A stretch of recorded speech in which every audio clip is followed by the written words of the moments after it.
Hello everyone, welcome to the student channel. इस video में हम आरआरबी एनटीपीसी का जो लेवल 4 और लेवल 6 के लिए जो साइको का पेपर होने वाला है उसके बारे में हम इसमें बात करेंगे। देखिए, जितने भी इसमें बैटरी टेस्ट होने वाले हैं उसके बारे में हम फिलहाल अभी इसमें बात नहीं करेंगे, क्योंकि उसको वर्बली बता पाना थोड़ा सा मुश्किल है। उसको लिख करके ही हम लोग उसको समझाएंगे, तो वो मैं अगले पार्ट में बताऊँगा। मैं इस वीडियो में बताने वाला हूँ कि जो भी साइको का पेपर होता है उसकी हम तैयारी कैसे करें, और उसके जो पेपर होते हैं उसको देने से पहले कुछ जो सावधानियाँ होती हैं उसको भी आपको ध्यान रखना होगा। क्योंकि जो पिछला पेपर जो साइको का पेपर हुआ था एलपी का, तो उसमें जब रेलवे जब पेपर लेती है तो इसमें देखिए जो आपके मनोवैज्ञानिक परीक्षण ही किया जाता है। तो जो भी वो नियम पहले से ही उनके आरडीएसओ की साइड पे रहते हैं वो उसी तरह के क्वेश्चन आते हैं, लेकिन उसमें थोड़ा सा चेंजेज वो चाहे तो कर सकती है। तो उस तरह के चेंजेज एग्ज़ाम में हुए थे, एलपी के जो पेपर हुए थे, तो बहुत से लड़के इसमें साइको में फ़ेल हुए थे और ऐसा होता भी है।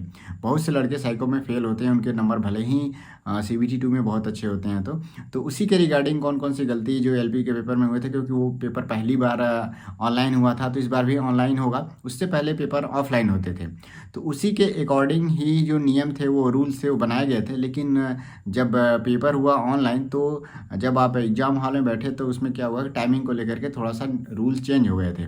तो उसी के अकॉर्डिंग मैं यहाँ पे कुछ टिप्स आपको बताने वाला हूँ कि जब भी अगर आप साइको का पेपर चाहे घर पे प्रैक्टिस कर रहे हो चाहे एग्ज़ाम में आप पेपर देने जाते हैं, तो किन किन बातों को आपको ध्यान रखना होगा। सबसे पहले मैं ये बात कहना चाहूँगा कि जो साइको का पेपर होता है उसके लिए कुछ भी चीज़ें या फार्मूला ये सब चीज़ें पढ़ने की तो ज़रूरत होती नहीं है। ये सिर्फ आपके प्रेजेंस ऑफ माइंड के आधार पे ही आप पेपर इसको सॉल्व करते हैं। तो इसमें आपको कुछ भी अलग से हार्डवर्क करने की ज़्यादा ज़रूरत रहती नहीं है। सिर्फ आपको इसमें प्रैक्टिस करना है और आपको स्पीड बढ़ानी है। तो सिर्फ इसमें दो ही चीज़ें इंपॉर्टेंट है, प्रेजेंस ऑफ माइंड और ये स्पीड। तो दोनों चीज़ों का अगर आप सामंजस्य अच्छे से बैठा लेते हैं तो आपके लिए ये पेपर बहुत ज़्यादा मुश्किल नहीं रहने वाला है। तो इसमें सबसे जो पहला मेरा सुझाव है, कभी भी अगर आप साइको का प्रैक्टिस कर रहे हैं तो आप ऑफलाइन प्रैक्टिस से बचिए। ऑनलाइन पेपर होने वाला है तो प्लीज़ आप लोग ऑनलाइन पेपर ही इसका प्रैक्टिस दीजिए। कोशिश करिए कि आप इसके लिए डेस्कटॉप का ही यूज़ करें। जनरली लोगों के पास नहीं है, फिर भी वो लोग मोबाइल का यूज़ करते हैं, अच्छी बात है, उनके पास अवेलेबिलिटी नहीं है। लेकिन एग्ज़ाम में जब बैठने से पहले कम से कम आप कोशिश करिए कि 3 या 4 बार, कम से कम 4-5 बार आप लैपटॉप के सामने, हो सकता है डेस्कटॉप के सामने, कोई भी बड़ी स्क्रीन के सामने आप इसकी प्रैक्टिस करिए।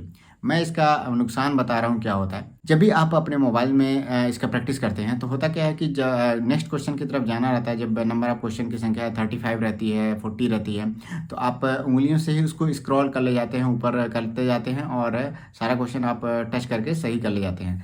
लेकिन जब आप डेस्कटॉप पे ये पेपर देने जाते हैं तो उसमें माउस का जो कर्सर होता है वो स्क्रीन को, क्वेश्चन को ऊपर नीचे करने के लिए वो काम नहीं करता है। जब एलपी का पेपर हुआ था तो उसमें माउस का जो कर्सर है वो काम नहीं करता है, तो आपको साइड के बार से आपको जो है ऊपर नीचे इसको स्क्रॉल करना रहता है। तो जब भी अगर आप मान लीजिए उसको, उस पर क्लिक करके ही आप उसको ऊपर नीचे करिए। ऐसा ना हो कि आप उस सबसे नीचे जाकर उसको क्लिक कर दें तो पूरा एक ही बार में 40-50 क्वेश्चन, हो सकता है कि मान लीजिए 15-20 क्वेश्चन आपका सीधे ऊपर चला जाए। तो इसमें क्या होगा कि फिर आप उसको ऊपर करेंगे तो इसमें आपका टाइम वेस्ट होता है। तो इसकी प्रैक्टिस कब होगी आपकी? जब आप डेस्कटॉप पे इसका प्रैक्टिस करेंगे, क्योंकि वहाँ पे माउस का जो कर्सर होता है, जो स्क्रीन के में जो क्वेश्चन आते हैं वो ऊपर नीचे करने के लिए माउस से आप ऊपर नीचे नहीं कर सकते आपको। तो इसका आपको ध्यान देना होगा। कई कई लोगों ने मुझसे कमेंट में ये पूछा था, तो यहाँ पे ये डाउट आपका क्लियर हो गया। नेक्स्ट है कि हर एक बैटरी टेस्ट के लिए एक आसान तरीका होता है। एलपी के पेपर में हर एक बैटरी टेस्ट उसमें थोड़ा सा बहुत ही मुश्किल था, मेमोरी टेस्ट तो बहुत ही मुश्किल था। तो कई कई तरीके से लोगों ने याद भी किया था, और मैंने कौन कौन से ट्रिक्स उसको करना चाहिए वो मैंने उसके लिए अलग प्लेलिस्ट बनाया हुआ है। तो वो जब पेपर आएगा तो आप लोग उसको देखिएगा। लेकिन इसमें अलग अलग बैटरी टेस्ट है। एलपी के पेपर के जो साइको हुए थे उससे डिफरेंट है इसमें। तो आपको इसमें हर एक बैटरी टेस्ट को आप जब प्रैक्टिस करेंगे तो उसका खुद में ही एक शॉर्टकट आपको निकाल पाएंगे। मैं अभी एक एक बैटरी टेस्ट से रिलेटेड मैं वीडियो बनाऊंगा, तब मैं उसमें बताऊंगा जो अच्छा तरीका हो सकता है आपको पेपर करने के लिए, तो वो आपको मैं उसमें बताऊंगा। तो जब भी आप प्रैक्टिस करिए हर एक बैटरी टेस्ट से रिलेटेड ही शुरुआत में क्या करिए कि हर एक बैटरी टेस्ट को धीरे धीरे थोड़ा सा उसको मजबूत करिए, स्ट्रॉन्ग करिए। क्योंकि एक ही बार पूरे बैटरी टेस्ट को कवर करने की कोशिश मत करिए, एक एक बैटरी टेस्ट को बारी बारी से करना है। और हर एक बैटरी टेस्ट से कोशिश करिए, जब आप मतलब प्रैक्टिस कर रहे हैं, शुरुआत कर रहे हैं तो हर एक बैटरी टेस्ट से कम 3 से 4 क्वेश्चन सीरीज जो है आप एक बार करिए। और जब एक बार ओवरऑल आपका 2 दिन 3 दिन में नियरली कंप्लीट हो जाएगा, 5 ही बैटरी टेस्ट है, नियम उसके समझने में आपको ज़्यादा दिक्कत नहीं होगी क्योंकि बहुत ही सिंपल उसके नियम है। थोड़ा सा एक जो रूल है शॉर्टेस्ट वे का जो बैटरी टेस्ट है आपको निकालना रहता है, तो उसमें थोड़ा सा कन्फ्यूजन होती है, तो उसको भी मैं वहाँ पे करा दूंगा। तो सबसे पहले आपको उसके रूल समझने हैं, वो 3-4 दिन में आपका कवर हो जाएगा। लेकिन हर एक बैटरी टेस्ट से रिलेटेड जब आप प्रैक्टिस करिए तो कोशिश करिए एक बैटरी टेस्ट को पहले स्ट्रॉन्ग कर लें, फिर दूसरे बैटरी टेस्ट को जाएँ। इनिशियली मैं बता रहा हूँ, लेकिन जब आप 4-5 दिन बीत जाता है तो उसके बाद आपको कंबाइंड टेस्ट देना ज़रूरी है, क्योंकि आप उसी के अकॉर्डिंग आप बैठेंगे तो आपको आधे घंटे 1 घंटे वहाँ पे बैठने हैं। और हर एक बैटरी टेस्ट में थोड़ा टाइम रहता है, डेमो मिलता है आपको देने के लिए, और उसके जो इंस्ट्रक्शन होते हैं उसको पढ़ने होते हैं। नेक्स्ट पॉइंट है, कभी भी अगर आप इसका प्रैक्टिस कर रहे हैं तो कोशिश करिए कि सारे रूम में पिन ड्रॉप साइलेंस हो। और क्योंकि अगर आप थोड़ा सा भी इसमें हलचल के साथ प्रैक्टिस करेंगे तो आपका कंसंट्रेशन भंग होगा, तो ये चीज़ सही नहीं है। आप कोशिश करिए पिन ड्रॉप साइलेंस वाले कमरे में ही आप इसकी प्रैक्टिस करें। नेक्स्ट पॉइंट है कि हर एक बैटरी टेस्ट में टाइमिंग दिया हुआ है।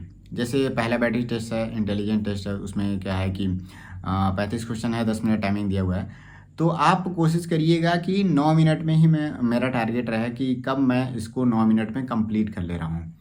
सबसे पहले आपको ध्यान देना है कि आपको उस टाइमिंग में 9 मिनट के अंदर या 10 मिनट के अंदर, चलिए मैं 10 मिनट मान लेता हूँ, लेकिन जो थोड़ा से अच्छे से प्रैक्टिस करेंगे वो कोशिश करिएगा कि 9 मिनट के अंदर ही उसको कंप्लीट करने। सबसे पहले आपका टारगेट ये होना चाहिए कि जितना भी टाइम पीरियड मुझे दिया हुआ है उसमें मैं पूरा क्वेश्चन नंबर, जितने क्वेश्चन दिए हुए हैं उसको कंप्लीट करने का। आप पहले एक्यूरेसी पे मत जाइएगा। सबसे पहले आप कोशिश करिएगा कि आपकी स्पीड जो है वहाँ तक पहुँच जाए। धीरे धीरे जब आप स्पीड वहाँ पे पहुँच जाएंगे तो आपकी एक्यूरेसी धीरे धीरे आपकी बढ़ने लगेगी, क्योंकि शुरुआत में आपकी प्रैक्टिस अच्छी नहीं है, लेकिन धीरे धीरे जब आपकी स्पीड बनी रहेगी तो उसमें एक्यूरेसी भी धीरे धीरे आपका करेक्ट होता जाता है। तो कोशिश करिएगा सबसे पहले आप अपनी स्पीड को वहाँ तक पहुँचा दीजिए। जिस टाइम पीरियड में आपको दिया हुआ है उस टाइम पीरियड में आप उसके सारे क्वेश्चन आप कवर कर ले जाएँ। नेक्स्ट पॉइंट है, सबसे इंपॉर्टेंट पॉइंट मैं बता रहा हूँ कि किसी भी बैटरी टेस्ट को पहले ही आपको प्री एज्यूम नहीं करना है उसके रूल्स को, क्योंकि जब आप घर पे प्रैक्टिस करते हैं, जो भी आपने बुक खरीदा है उसमें जो रूल्स बताए गए हैं, आप एग्जाम में उसको मत मान के चलिएगा कि वही रूल उसमें फॉलो हो रहे हैं। और उस बैटरी टेस्ट से पहले 2 मिनट का 3 मिनट का जो भी टाइम दिया रहता है, जब आपको इंस्ट्रक्शन पढ़ने का पेज ओपन रहता है, आप क्या करते हैं, सरसरी निगाहों से पढ़ लेते हैं और पूरे रूल को आप अच्छे से नहीं पढ़ते हैं। इसमें बहुत से लोगों का नुकसान हुआ है, क्योंकि पिछली बार बैटरी टेस्ट जब आया था, एक ब्रिक का टेस्ट था, उसमें कई लोग, उसमें बहुत सारे लोग फेल हुए। कई लोग की मैं बात नहीं करता हूँ कि जो पहले ही शिफ्ट में जो पेपर था, क्योंकि अंदाज़ा नहीं लग रहा था कि इस तरह के चीज़ें उसमें आ जाएंगी। कई लोगों ने उसमें आधे क्वेश्चन अटेम्प्ट कर लिए, तब उन्हें अचानक से याद आया कि मैं सीरियल वाइज से नहीं कर रहा हूँ। जो भी उसमें गलतियाँ हुई हैं, क्योंकि बहुत से लोग उसमें जानते भी हैं जो लोगों ने उसमें पेपर अटेम्प्ट किया हुआ था।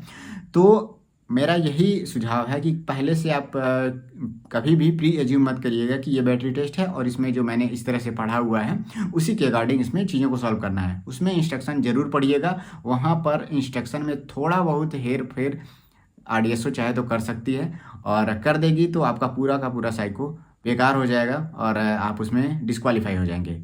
तो ये पॉइंट ज़रूर आप ध्यान दीजिएगा, खासकर एग्जाम में। नेक्स्ट पॉइंट है, ये भी बहुत इंपॉर्टेंट पॉइंट है, कभी भी आपको किसी भी क्वेश्चन को जो अगर आपने एक बार में उसे सॉल्व कर लिया है तो उसको रीचेक नहीं करना है। सबसे पहले ये बात ध्यान दीजिएगा कि कभी भी किसी भी क्वेश्चन को आपने एक बार सॉल्व कर लिया तो रीचेक मत करिएगा।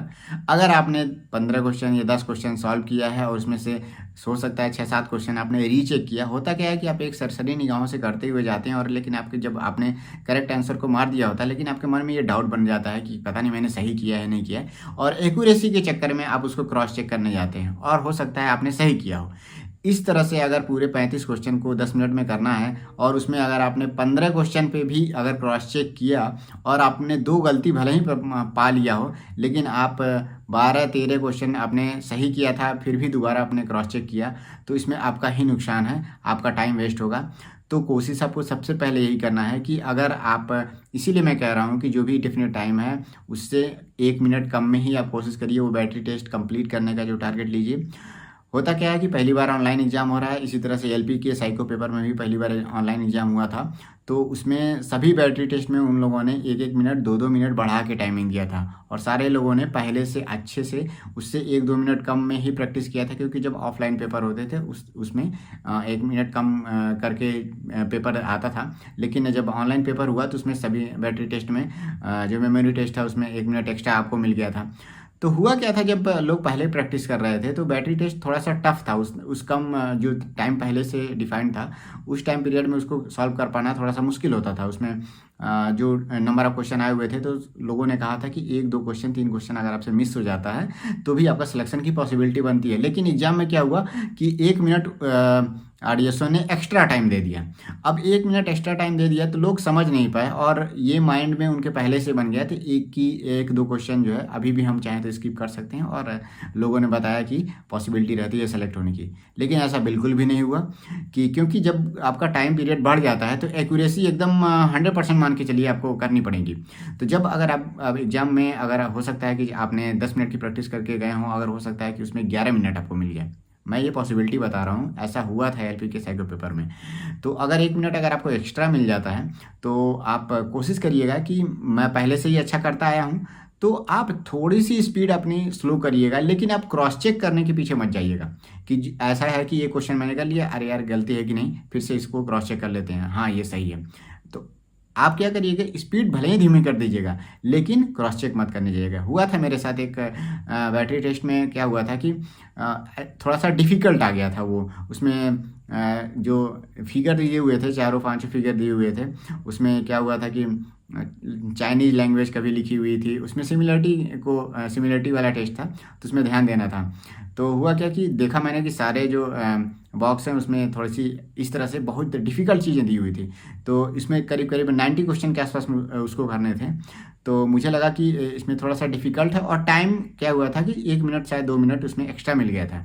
तो मैंने ये डिसाइड किया कि जब भी मैं करूँगा तो उसको रीचेक मैं नहीं करूँगा, थोड़ा सा स्पीड में डाउन कर लेता हूँ।